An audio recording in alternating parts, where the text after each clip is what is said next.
मेरा अभिवादन। और आज हम बात करेंगे मेडिसिन फॉर डिस्लिपिडीमिया के बारे में।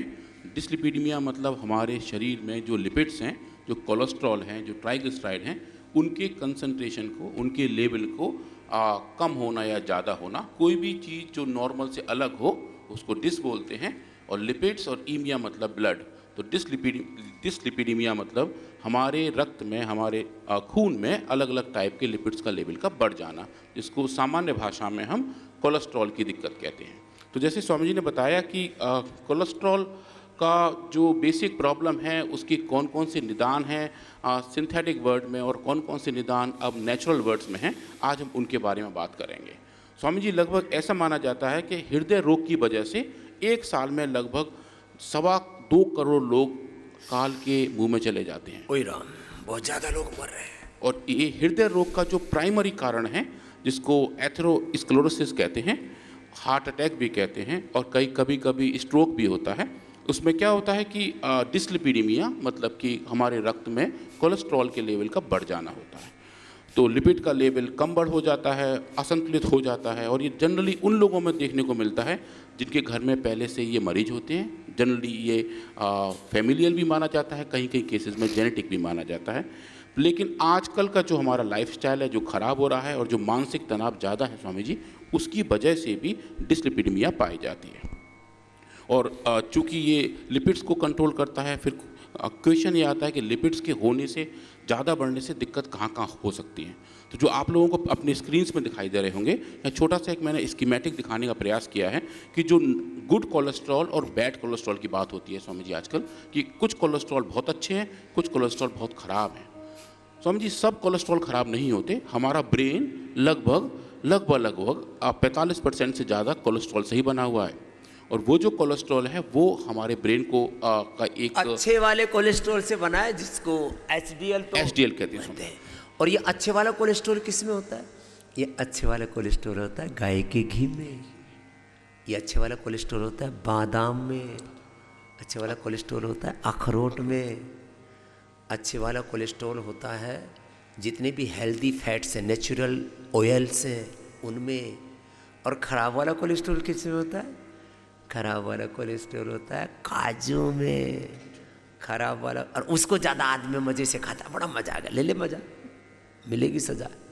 फिर जितने भी तले हुए, घी को भी तल दोगे, तेल को भी तल दोगे, ये तो तल के पूरी तल के, तुम पूरी नहीं तल रहे हो, तुम अपने आप को ही तल रहे हो, अपने आप को ही पेल रहे हो। पूरी ऑयल जो कई बार तले जाते हैं, कई बार तला जाता है ना, वो तो बहुत ही खतरनाक होता है। उसमें कैंसर भी पैदा होता है, कोलेस्ट्रॉल नहीं, कैंसर भी पैदा होता है। समोसे बनते हैं स्वामी बाजार में, वो तेल बार बार ही चलता रहता है। एक समोसा चल रहा है। एक से मैंने पूछा, तेरा तेल कब से है? बोले मेरी कढ़ाई में तेल है 100 साल से। मैंने कहा कैसे? बोले पहले दिन खत्म हुआ, थोड़ा बच गए नीचे 200-250 ग्राम, दूसरे दिन उसमें नया पेल दिया। तो पूरा जहर है वो, बहुत खराब चीज़ें खाते हो तो बचो। हाँ डॉक्टर साहब बताओ। हाँ स्वामी जी, तो ये जो गुड कोलेस्ट्रॉल है, जो HDL है, और जो बैड कोलेस्ट्रॉल स्वामी जी वो LDL है। तो होता क्या है कि जो एक हेल्दी आर्टरी है, जो लेफ्ट हैंड साइड में आपको इस स्क्रीन में दिखाई दे रही है, उसमें आराम से HDL के साथ साथ हमारे खून के सेल्स आराम से फ्लो करते हैं। ऐसे समझिए एक अच्छा सा पाइप है जिसमें से पानी जा रहा है, तो वो आराम से फ्लो होता रहता है। पर अगर उस पाइप को बीच में अगर हम पिंच कर दें या बीच में दबा दें, तो क्या होगा कि उस पानी के बहने की स्पीड चेंज हो जाएगी। तो ऐसा ही हमारे रक्त के साथ होता है, हमारे खून के भाव के साथ होता है, जिसको हम हीमोडायनेमिक्स कहते हैं। वो चेंज हो जाता है अगर बीच में कहीं कैसा भी कुछ या तो दबाव आ जाए, या फिर अंदर से कोई छोटा सा डिपॉजिट हो जाए। उस डिपॉजिट को हम कहते हैं स्वामी जी प्लाक।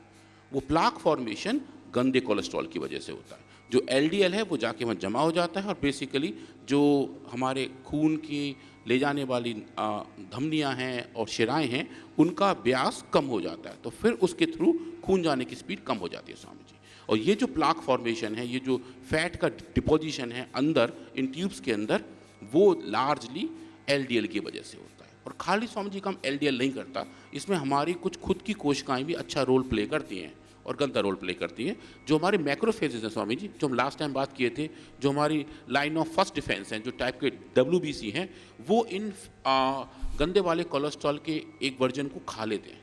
और शरीर अपने आप अपना शुद्धिकरण करता है। एक बॉडी के अंदर ऐसा मैकेनिज्म है, चाहे देखो एक बड़ा तत्व कहता हूं मैं इन्हीं डॉक्टरों से साइंटिस्टों से सीखा हुआ हूं और मैंने फिर उसको प्रैक्टिकल किया है। हर आदमी के शरीर में हर रोज कोलेस्ट्रॉल पैदा होता है, हर दिन फैट सेल्स पैदा होंगे, हर दिन जो है आपके शरीर में कैंसर सेल्स भी पैदा होते हैं। आपके शरीर में हर रोग, वात, पित्त, कफ, सब दोष, सारी गंदगी आपके तन में, आपके मन में काम, क्रोध, लोभ, मोह, अहंकार, पाप, अपराध सब पैदा होता है। आप उसको बैलेंस करते हैं।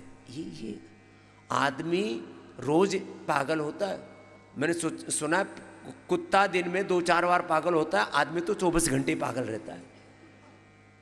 कब किसको काट दे, कब किसको मार दे, कब खुद मर जाए, कब क्या कुछ कर दे, कुछ पता नहीं। इसलिए आदमी को पागलपन को ठीक करने के लिए कोई गुरु चाहिए, कोई दिशा चाहिए, कोई शास्त्र चाहिए, कोई उसको एक आलम्बन चाहिए सही, नहीं तो आदमी पता नहीं कहाँ से कहाँ पहुँच जाए। तो इस तन में और मन में हर रोज विकार पैदा होते हैं, उसके निवारण के लिए हम योग करते हैं, यज्ञ करते हैं, सत्संग करते हैं, भजन करते हैं, एक्सरसाइज करते हैं, फास्टिंग करते हैं। ये जो कहते हैं ना रोज आप रोज जो है अब रात को 7 बजे खाकर अगले दिन 9 बजे खाओ तो 14 घंटे का अंतराल मिल जाएगा, तो पूरा शरीर का जो ऑटोफैगी प्रोसेस है वो कोलेस्ट्रॉल को, फैट को, शुगर को, बीपी को, सब चीज़ों को नॉर्मलाइज बैलेंस कर देगा। ये बात कहना चाह रहे थे डॉक्टर साहब। अब ये जो एलोपैथी वाले करते हैं ये कैसे करते हैं? अगले स्लाइड पे उसी पे आता हूं। पर मैं खाली ये बता रहा था अभी कि जो मैक्रोफेजेज हैं, जो हमारे अच्छे वाले first line of defence sales हैं, वो इन कोलेस्ट्रॉल के छोटे छोटे टुकड़ों को अपने अंदर एब्जॉर्ब कर लेते हैं। शरीर ही अपने आप बैलेंस करता है। लेकिन अगर कोलेस्ट्रॉल बहुत ज़्यादा हो तो फिर वो खुद सेल एक जगह जमा होने शुरू हो जाते हैं, तो उनका ढेर लग जाता है और पहला प्लाक स्वामी जी ऐसे बनता है। क्या बनता है? प्लाक मतलब जो ढेर लग जाता है कोलेस्ट्रॉल का और मैक्रोफेजेस का अपने ट्यूब्स के अंदर, जो मतलब एक तरीका से जमाव है गंदे वाले कोलेस्ट्रॉल का ट्यूब के अंदर, जिसकी वजह से खून का बहना हल्का हो। हमारी ट्यूब मतलब नाड़ियों के अंदर। तो समझिए अगर ऐसे कई जगह इकट्ठे हो जाएं तो फिर हार्ट को दिक्कत आती है। और समझिए हार्ट हमारा सबसे हार्ड वर्किंग ऑर्गन है, जब से पैदा हुए हैं जब तक जाते हैं काम ही करता रहता है। ये 1 मिनट में करीब 72 बार तो धड़कता है और करीब 3 से 5 लीटर, कुछ दुबले पतले प्राणी है से लेकर के, और जब योग करते हैं, एक्सरसाइज करते हैं, जोर से प्राणायाम करते हैं, कपालभाति, अनुलोम विलोम करते हैं, दौड़ते हैं, सूर्य नमस्कार करते हैं, योगिक जॉगिंग अभी करवाएंगे, तो फिर 25 से 30 लीटर तक 1 मिनट में 25-30 लीटर। और पूरे दिन भर में कितना करता है? कई हजार लीटर हो जाता है स्वामी जी, कई हजार लीटर हो जाता है। हमने गिना था एक दिन 1 मिनट में करीब 25-30 लीटर जब योग एक्सरसाइज करते हैं, योग अभ्यास करते हैं, और 5 मिनट में 1 क्विंटल। और फिर ये यहाँ जब जाए ये चीज़ तो फिर तो गड़बड़ हो गई।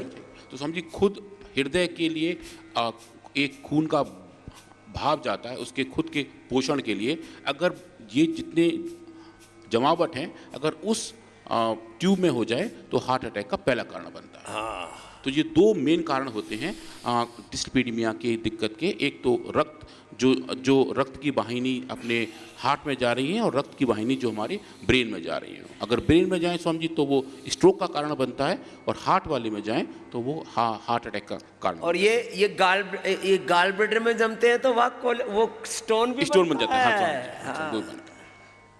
तो समझिए आप जो कह रहे थे कि अभी जो सिंथेटिक तरीके हैं जो दवाइयाँ हैं जो इस बीमारी को ठीक करती हैं, तो समझिए 4 बड़े केमिकल तरीके हैं जिसकी वजह से हम जिनकी तरीकों को यूज़ करके हम डिस्लिपिडीमिया पे काबू करते हैं। तो सबसे पहला है जो आजकल सबसे ज़्यादा इस्तेमाल होता है, वो क्लास है स्वामी जी स्टैटिन्स की। स्टैटिन्स एक ड्रग की क्लास है। एटोरवास्टैटिन उसका सबसे कॉमन एग्जाम्पल है, जो फाइज़र का ब्रांड नेम से आता था लिपिटर के नाम से। और स्वामी जी वो शायद फाइज़र का सबसे ज़्यादा दूध देने वाली गाय थी। 1 साल में 2 से लेके $4 बिलियन उसने कमाए थे। 4 बिलियन तो मतलब बहुत ही हाई एंड ड्रग रही है वो। अब ऑफ पेटेंट है, लेकिन जब वो अपने फुल फॉर्म में ड्रग थी स्वामी जी तो वो सबसे ज़्यादा बिकती थी, क्योंकि पूरे दुनिया में डिस्लिपिडीमिया के लिए लोग उसी को ही रामबाण मानते थे। कोलेस्ट्रॉल बढ़ गया तो फाइजर की दवाई खा लो। मैंने कहा ना बहुत बड़ा जाल है इनका, बहुत बड़ा तंत्र है बहुत। और स्वामी जी वो भी इसीलिए दवाई क्या काम करती थी, उस दवाई का काम ये था कि कोलेस्ट्रॉल की बायोसिंथेसिस को ब्लॉक कर देना, कि जो कोलेस्ट्रॉल बनने का तरीका है हमारे शरीर में, उसको पूरे को ही ब्लॉक कर देना। तो क्या हो गया, तो ज़्यादा वाला गंदा कोलेस्ट्रॉल है वो तो आपने कम कर दिया, पर उसकी भी कहीं कहीं और भी ज़रूरत होती है, वहाँ वो कम होना शुरू हो जाता है। और स्वामी जी हमारे शरीर की जो मसल्स हैं उसका वो सदुपयोग भी करती हैं। तो होता क्या, फिर पूरे शरीर में जब कोलेस्ट्रॉल अच्छा वाला और गंदा वाला दोनों कम हुए तो फिर मायोपैथीज आनी शुरू हो गई। और उसका सबसे बड़ा कॉम्प्लिकेशन मायोपैथी था, मतलब मांसपेशियों की बीमारियाँ आनी शुरू हो गई। कोलेस्ट्रॉल की दवा खा रहे हो, मांसपेशी की बीमारी आ रही है, और फिर इससे भी खतरनाक कोलेस्ट्रॉल की दवा खा रहे हो, पूरा लिपिड प्रोफाइल गड़बड़ करते हैं वो, और बताना। हाँ स्वामी जी, जब तो फिर इसमें क्या है कि जितने भी कोलेस्ट्रॉल को मॉडिफाई करने वाली दवाएं स्वामी जी, वो ज़्यादा सेलेक्टिव नहीं होते, वो पूरे कोलेस्ट्रॉल को ही सप्रेस कर देते हैं। तो उस केस में दिक्कत और ज़्यादा बढ़ जाती है। और कुछ केसेस में स्वामी जी स्टैटिन्स के इस्तेमाल से लोगों में डायबिटीज़ भी पाई गई, जिनको पहले डायबिटीज़ नहीं थी बाद में होनी शुरू हो गई, क्योंकि उसका एक ऑफ टारगेट एक्टिविटी पेनक्रियाज में। ज़्यादातर लोगों को तो ये, मैंने एक दो नहीं हजारों रोगियों को देखा, कोलेस्ट्रॉल की दवाई से ये हमारा ब्लड के 3 जो कंपोनेंट है ना, WBC, RBC और प्लेटलेट, उसमें प्लेटलेट का लेवल, हाँ साहब, वो भी कम हो जाता है। और वो जो आप डेंगू वाली कंडीशन में देखते हैं, लोगों को कहा जाता है कि फिर दवाइयों का अपना ख्याल रखें, क्योंकि डेंगू में हालत वैसे भी अलग टाइप की चल रही होती है साहब। ये इसको प्लेटलेट को तो कम करता ही है, इसका बहुत ही खतरनाक प्रभाव ये होता है, लीवर को गड़बड़ करता है। लीवर को तो ये कैसे करता है, ये बहुत जरूरी है। इसलिए जो कोलेस्ट्रॉल की दवा खाते हैं, डॉक्टर कहता है हर 6 महीने में अपना लीवर चेक कराते रहो। क्यों कहता है वो भी बताओ। क्योंकि स्वामी जी हमारा लिवर एक तरीके से बायो फैक्ट्री की तरह काम करता है। जो भी हम दवा खाते हैं वो पहले लिवर में जाके बायो ट्रांसफॉर्मेशन उनकी होती है, मतलब उनका कुछ और फॉर्म भी बनना शुरू हो जाता है। और इस पूरे काम में लिवर की बहुत ऊर्जा भी लगती है स्वामी जी। तो हम जो लिवर का मेन काम है उसके साथ साथ इस वाले काम में भी उसको बिजी करते हैं। तो जो लिवर की सेल्स हैं हेपेटोसाइट, वो स्ट्रेस में आनी शुरू हो जाती हैं, और इसकी वजह से कभी कभी लिवर फंक्शन भी खराब होने शुरू हो जाते हैं स्वामी जी। तो ऐसा जब हो रहा होता है तो उस केस में जैसा आपने कहा, डॉक्टर्स एडवाइस करते हैं कि और बाकी जितने पैरामीटर हैं वो भी साथ साथ नापें। और स्वामी जी स्टैटिन्स के बाद जो एक और दवाई है जो जिसको हम बोलते हैं एजिटेमाइड, वो क्या करते हैं स्वामी जी, वो कोलेस्ट्रॉल का हमारी आंतों से एब्जॉर्प्शन कम कर देते हैं। जो हम खा रहे हैं कोलेस्ट्रॉल, तो वो एब्जॉर्ब ना हो शरीर में, ऐसे का ऐसा निकल जाए। तो ये भी एक तरीका है कोलेस्ट्रॉल को कंट्रोल करने का। पर जो खा रहे हो एक्सेस फैट जो है आपके टॉयलेट के जरिए बाहर निकल जाए, बॉडी में एब्जॉर्ब ना हो एक्सेस कोलेस्ट्रॉल। स्वामी जी उसमें एक प्रॉब्लम है। उसमें प्रॉब्लम क्या है, जिस तरीके से हमारा शरीर कोलेस्ट्रॉल को एब्जॉर्ब करता है, उसी तरीके से विटामिन को भी एब्जॉर्ब करता है। तो अगर हम वो एब्जॉर्प्शन का पाथवे बंद कर देंगे तो कोलेस्ट्रॉल के साथ साथ विटामिन भी एब्जॉर्ब होने बंद हो जाएंगे, तो आपके अंदर अलग अलग प्रकार की डेफिशिएंसी आएंगी। हाँ, तो वो एक दूसरा प्रॉब्लम है। तो जैसे आजकल कहते हैं स्वामी जी कि एक कोई रोगी रोग से 2 बार बाहर आता है, एक बार तो रोग से खुद और दूसरी बार उसकी दवाइयों से। तो ये जो एब्जॉर्प्शन का दिक्कत आता है, फिर उससे दिक्कत ऐसी काफ़ी सारी बढ़ जाती है। तो स्वामी जी ये जो लिपिडोम है, हमने लिपिडोम का पूरा केमिकल करेक्टराइजेशन किया, और जो आप लोग स्क्रीन पर देख पा रहे हैं, जो UHPLC प्रोफाइल है, वो ये बता रहा है कि कितने टाइप के कंपाउंड्स इस दवाई के अंदर उपलब्ध हैं, जो नेचुरली अलग अलग पौधों से आ रहे हैं, और ये हर बैच में हमको ऐसा ही मिलता है।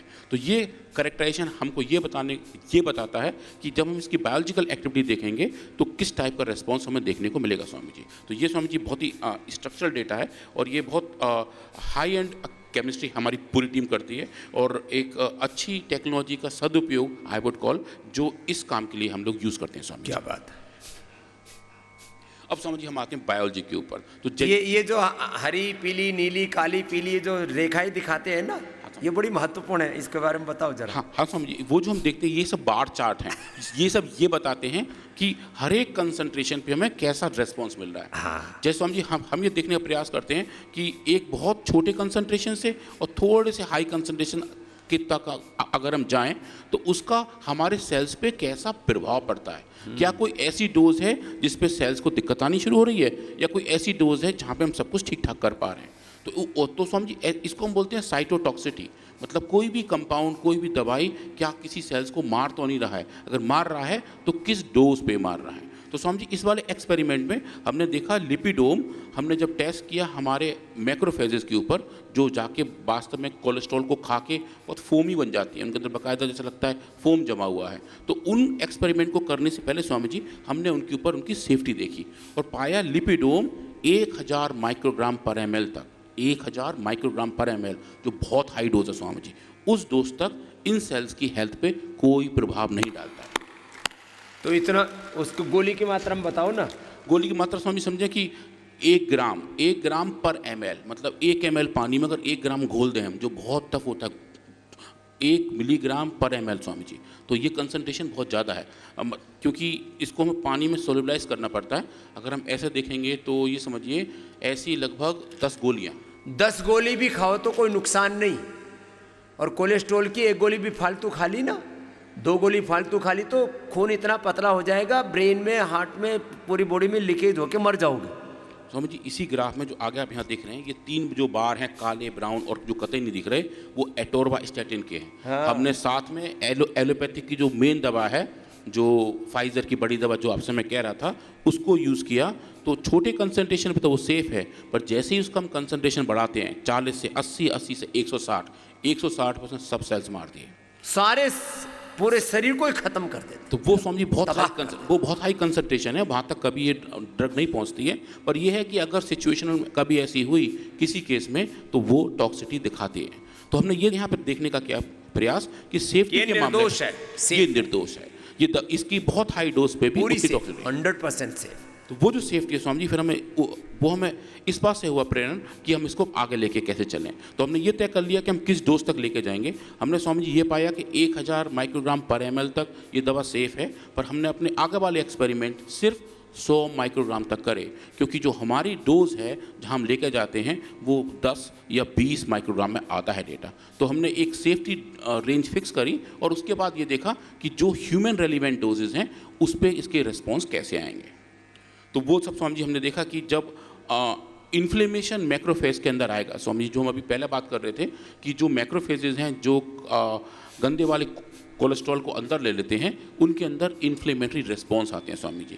तो इन्फ्लेमेटरी रिस्पॉन्स जो सूजन का कारण है, जो पूरे शरीर में कहीं ना कहीं कुछ ना कुछ चलता ही रहता है, उसके मेन कारक हमारे को साइटोकाइंस है और कुछ अलग टाइप के प्रोटीन है जिन्हें MCP1 कहते हैं स्वामी जी। तो उनका लेवल भी लिपिडोम ने डोज डिपेंडेंट तरीके से कम किया स्वामी जी। तो हमारी ये पहली फाइंडिंग थी जिसने ये बताया कि लिपिडोम वास्तव में कुछ ना कुछ ऐसा कर सकता है जिसकी वजह से जो हमारे मैक्रोफेजेज हैं उनका रेस्पॉन्स चेंज हो जाएगा। तो स्वामी जी पहली फाइंडिंग बहुत जोरदार रही और फिर हम इसको लेके आगे बढ़े। इनफैक्ट स्वामी जी इस वाले एक्सपेरिमेंट में एक जो साइटोकाइन है IL-1 बीटा, उस साइटोकाइन के रेस्पॉन्स में एटोरवास्टैटिन का स्वामी जी कोई रेस्पॉन्स नहीं था। एटोरवास्टैटिन उसको कंट्रोल नहीं कर पा रहा था और लिपिडोम ने वो करके दिखाया था स्वामी जी। तो इस एक्सपेरिमेंट में हमारे पास एटोरवा के मुकाबले सुपीरियरिटी आई थी, मतलब एटलीस्ट दिस पैरामीटर में हम उस सिंथेटिक ड्रग से थोड़े आगे थे। अब ये थोड़ा स्वामी जी रंग बिरंगा डेटा है।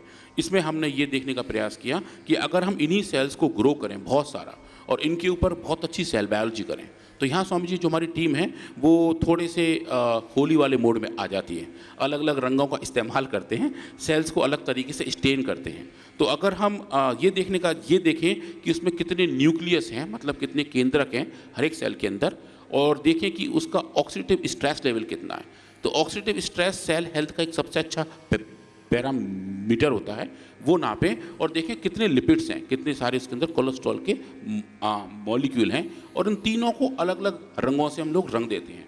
तो न्यूक्लियस को नीले रंग से, ऑक्सीडेटिव स्ट्रेस को हरे रंग से और लिपिड्स को लाल रंग से। तो तीनों रंगों का एक ही सेल पे इस्तेमाल करके स्वामी जी हम माइक्रोस्कोपी से ये दिखाते हैं कि जैसे हमने सेल्स को LDL दिया, ऑक्सी LDL दिया, जो LDL का एक घटक है, उसको देते ही ऑक्सीडेटिव स्ट्रेस बढ़ गई, हरे रंग के लेवल बढ़ गए, और लिपिड्स कंसंट्रेशन बढ़ गए, जो लाल रंग के लेवल बढ़ गए। और जब इन्हीं सेल्स को ऑक्सी LDL के साथ लिपिडोम दिया स्वामी जी, तो अच्छे रिस्पॉन्स हमें दिखने लगे और बिल्कुल नॉर्मल सी जैसी कंडीशन आ गई, जैसा हमें अनट्रीटेड सेल में दिख रहा था। जो नीचे वाला पैनल है स्वामी, तो वो ये दिखा रहा है कि बायोलॉजिकल लेवल पे, लाइव सेल्स के लेवल पे भी हमारे पास ऐसे फाइंडिंग्स हैं जो रेलिवेंट हैं और जो लिपिडोम की एक अच्छी बायोलॉजिकल एक्टिविटी को सर्टिफाई करते हैं। और उसके बाद स्वामी जी जैसे हर बार हम करते हैं, हमने इन पूरे एक्सपेरिमेंट को जीन लेवल पे भी देखने का प्रयास किया।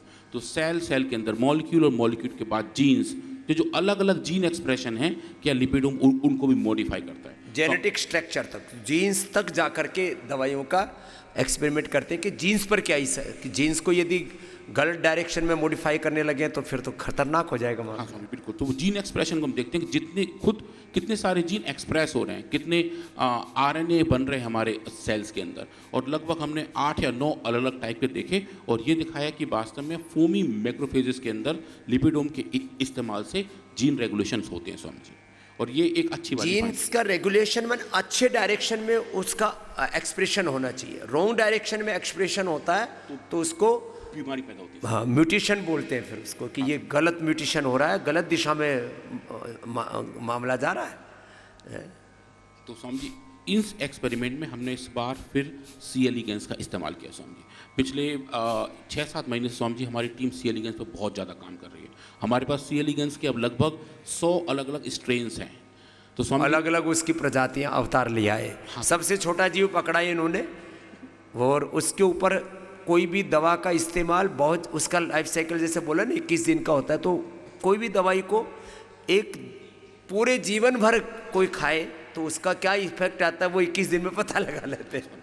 तो उससे स्वामी जी बड़ा फायदा हो जाता है। और क्या है स्वामी जी, चूँकि ये जो वर्म है, ये जो स्ट्रेन है, ये ट्रांसपेरेंट हैं, तो स्वामी जी हमने इसमें बहुत सारे ऐसे स्ट्रेन्स किए हैं सब कुछ दिख जाता है उसमें। हमारी तरह से हड्डी पसलियाँ और ये मोटे मोटे मामले नहीं है, वो सूक्ष्म। हाँ बिल्कुल सूक्ष्म स्वामी जी, ट्रांसपेरेंट है। जैसे हमने ट्रांसपेरेंसी चाहिए ना, पारदर्शिता, तो पारदर्शी रिसर्च भी हो जाती है और जल्दी हो जाती है और सब कुछ जल्दी जल्दी दिख जाता है। ये स्वामी जी ये बड़ी अच्छी बात स्वामी जी। पर इसमें अच्छी बात क्या है स्वामी जी कि हम इसमें अगर वो डाई लगाएं, जो होली वाले रंग अभी हम बात कर रहे थे, वो यहाँ भी काम करते हैं। क्योंकि ये ट्रांसपेरेंट है तो हम इनको माइक्रोस्कोपी के थ्रू देख सकते हैं। हाँ। तो इसमें अलग अलग प्रोटीन्स को टैग कर देते हैं तो उनके अलग अलग रंग आने शुरू हो जाते हैं और वो रंग बेसिकली एक एक बायोलॉजिकल रेस्पॉन्स से लिंक हो जाता है स्वामी जी। तो हमने इस बार सी एलिगेंस में बहुत सारे एक्सपेरिमेंट किए और आई थिंक अब तक का सबसे कॉम्प्रिहेंसिव एक्सपेरिमेंट हमारा सी एलिगेंस का लिपिडोम के लिए रहा है। क्या बात, सबसे जबरदस्त डेटा है इसका। बताओ क्या क्या निकाला निष्कर्ष। एक तो स्वामी जी हमने ये देखा कि total amount of lipid level, कि कितना लिपिड, कितने सारे फैट्स सी एलिगेंस के अंदर हैं, क्या वो लिपिडोम के इस्तेमाल से कम होते हैं। स्वामी जी बिल्कुल कम होते हैं। एट 30 माइक्रोग्राम पर ml सी एलिगेंस के अंदर लिपिडोम ने लिपिड लेवल स्वामी जी 1/3 कर दिए। और वो स्वामी जी बड़ी बात है, ये बहुत बड़ी बात है। नहीं तो सोचते रहे नेचुरल तरीके से कोलेस्ट्रॉल कम किया ही नहीं जा सकता। और स्वामी जी खाली लिपिड लेवल कम नहीं किया स्वामी जी, इन्होंने ट्राइग्लिसराइड को भी कम किया, जो हम सेल लाइन में नहीं देख पाए स्वामी जी। इस वर्म में हमें देखा कि ट्राइग्लिसराइड जो आप लिपिड प्रोफाइल में नापते हैं HDL और HDL और LDL के साथ, वो लेवल भी लिपिडोम ने डोज डिपेंडेंट तरीके से स्वामी जी कम किए थे। और जो एक अच्छा डेटा स्वामी जी, जो आप अब इस स्क्रीन पर देखेंगे सब लोग स्वामी जी, वो आप देख रहे हैं, ये जो हरा हरा आपको दिख रहा है स्वामी जी, एक सिंगल वर्म है, उसका ऐसा फोटो लिया हुआ है और इस वर्म को हमने लाइट अप किया हुआ अलग अलग सिग्नल के साथ। और जब इस सेल ये जो ऊपर दिख रहा है राइट हैंड साइड में हरी पट्टी चौड़ी सी, ये नॉर्मल वर्म है जिसके अंदर हम ये दिखा रहे हैं कि DAF16 नाम का एक जीन होता है जो ऑक्सीडेटिव स्ट्रेस के टाइम पे फुल एक्सप्रेस रहता है। तो अगर हम उस वाले कंडीशंस में लिपिडोम देते हैं तो हम जब नीचे देखेंगे जो बीच वाली पट्टी है उसका रेजोल्यूशन चेंज हो जाता है। ये जो बिल्कुल क्लियर चौड़ी चौड़ी पट्टी है ये पंक्ता में चेंज हो जाता है, इसका जो रेस्पॉन्स है वो डॉट डॉट में कन्वर्ट हो जाता है। तो ये बताता है कि वो पूरा सिग्नल एक जगह कंडेंस होना शुरू हो चुका है। तो वो समझिए अब हमने ये पहली बार ये दिखाया कि सिर्फ हम एक्सप्रेशन की बात नहीं कर रहे हैं, उनके स्पेसिफिक लोकलाइजेशन की बात कर रहे हैं कि जो भी सिग्नल है वो एक जगह आया और उसने 3 डायमेंशनल स्पेस में अपने आप को ऐसे लोकलाइज किया जिसकी वजह से उसके बायोलॉजिकल रेस्पॉन्स आते हैं। और स्वामी जी ये एक बहुत बड़ा एविडेंस था जब हमने इस काम को एक बड़े जर्नल में भेजा, biomedicine and pharmacotherapy. Swami ji जितने रिव्यूअर्स थे सब ने इस एक्सपेरिमेंट को इतना अप्रिशिएट किया कि Swami ji we are very happy कि finally things work out very well. क्या बात, क्योंकि यहाँ हम ये दिखा पाए कि जो फंक्शनैलिटी है जिस ड्रग की हम बात कर रहे हैं वो सिर्फ एक जीन एक्सप्रेशन लेवल पे या साइटोकाइन लेवल पे नहीं रह रही है, एक होल ऑर्गेनिज्म में एक जीन के आर्किटेक्चर को और उसके एक्सप्रेशन को भी अच्छे से मॉडिफाई करते हुए दिखा रही है स्वामी जी। तो ये डेटा बड़ा अच्छा आया। और दो अलग अलग ड्रग्स भी जिसमें काम करनी चाहिए, जो सिंथेटिक फील्ड के ड्रग्स हैं, उनकी एक्टिविटी इस मॉडल में स्वामी जी नहीं थी। तो लिपिडोम इस वाले फील्ड में उनके मुकाबले सुपीरियर था स्वामी जी। सिंथेटिक दवाइयों से भी ज़्यादा सुपीरियर नेचुरल और ये मेडिसिन।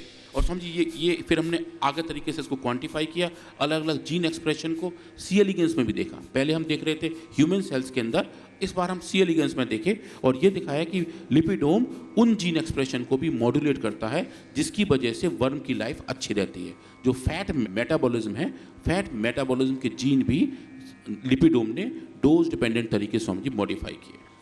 और ये data finally of course Swami ji जैसे मैंने आपसे कहा बायोमेडिसिन फार्माकोथेरेपी में जो इम्पैक्ट फैक्टर 8 का जर्नल है स्वामी जी, अब तक का हमारा सबसे अच्छा जर्नल है, उसमें ये पब्लिश।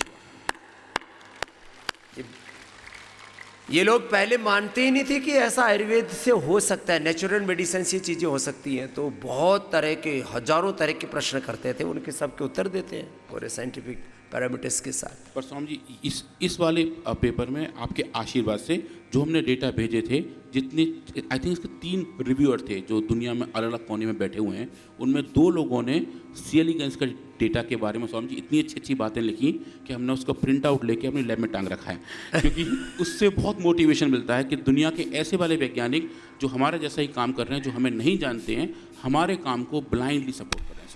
नहीं, ये जो कुछ लोग ऐसे हैं दुनिया में, वो सच में रिसर्च करते हैं। देखो 2 तरह के रिसर्च होते हैं, एक तो रिसर्च होते हैं मानवता के हित के लिए, और एक रिसर्च होते हैं फार्मा कंपनियों के हित के लिए। जो फार्मा कंपनियों के हित के लिए जो रिसर्च हो रहे हैं ना, उनमें बड़ा घोटाला होता है। अब इसको दोनों को अलग करना ये बड़ा चैलेंजिंग जॉब है जी। अच्छा जी, तो समझ टेकन टुगेदर समझ फिर आज का ये कंक्लूजन है कि लिपिडोम ने डिस्लिपिडीमिया को प्री क्लिनिकल कंडीशन में अच्छे से मॉडिफाई किया और मिटिगेट किया, और ये बताया कि वास्तव में इस औषधि के इस्तेमाल से लिपिड के लेवल को कंट्रोल किया जा सकता है और लॉन्ग टर्म में क्यूर भी किया जा सकता है। और समझिए इसको हमने एक बड़े जर्नल में पब्लिश किया है और इसमें हमारे काम चल रहे हैं। जैसे आपको मैंने बताया लौकी पे काम कर रहे हैं, समझिए अब शीघ्र हम लौकी का डेटा शेयर करेंगे। लौकी पर भी काम कर रहे हैं। लौकी तो घनवटी बनाई दी हमने, जो लौकी वैसे खा पी नहीं सकते। फिर लहसुन का भी हमने ऑयल बना दिया। ये भी एमएनसी बेच रही थी हिंदुस्तान में बड़ी बड़ी, उसको भी क्या नाम रखा है? कोलो गार्लिक। हाँ, हमने उसका नाम रखा है। ये कोलेस्ट्रॉल को कम करने में सबसे बड़ी भूमिका निभाता है और ये अपने पूरे लिपिड प्रोफाइल को रेगुलेट करने में, तो उसको हमने बहुत सुंदर सा नाम दिया कोलो गार्लिक।